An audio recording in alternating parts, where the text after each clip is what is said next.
తెలంగాణకి సంబంధించి కీలకమైనటువంటి అంశం ఏంటంటే భారతీయ జనతా పార్టీ నిర్ణయం. బీఆర్ఎస్ ఖాళీ చేయాలని ఒకవైపున కాంగ్రెస్ పార్టీ అనుకుంటోంది. ఒకప్పుడు కాంగ్రెస్ పార్టీని ఖాళీ చేయడానికి బీఆర్ఎస్ 2 సార్లు ప్రయత్నించింది టీఆర్ఎస్గా ఉండగానే.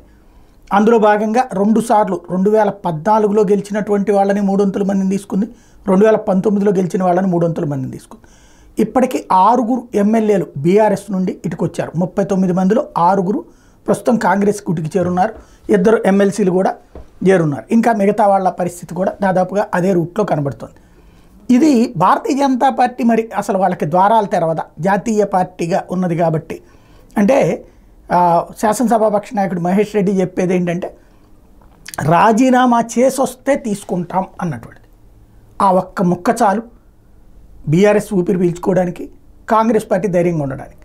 ఎందుకు అంటే రాజీనామా చేసి మళ్ళీ ప్రజల దగ్గరికి వెళ్ళి ఎన్నికయ్యి రావడానికి ఏ ఒక్కళ్ళు ధైర్యం చేయరు, అందులో బీజేపీలోకి రావడానికి. ఎందుకంటే బీజేపీ జాతీయ స్థాయిలో ఉంది కానీ అధికారంలో రాష్ట్రంలో కాదు కాబట్టి.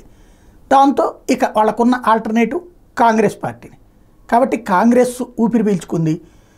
కాంగ్రెస్కి వెళ్ళలేనంటే అక్కడ ఉన్నటువంటి నియోజకవర్గాల్లో ఉన్న పరిస్థితుల రీత్యా కాంగ్రెస్లో ఫిల్ అయిపోయి అక్కడ అవకాశాలు లేనటువంటి ఎమ్మెల్యేలు, బీఆర్ఎస్లో ఉన్నటువంటి ఎమ్మెల్యేలు అవతలకి పోరు అనే ధైర్యం బీఆర్ఎస్కు ఉంది. బట్ ఫైనల్గా ఈ రాజకీయం ఎట్లా ఉంటుందనేది చూడాలి.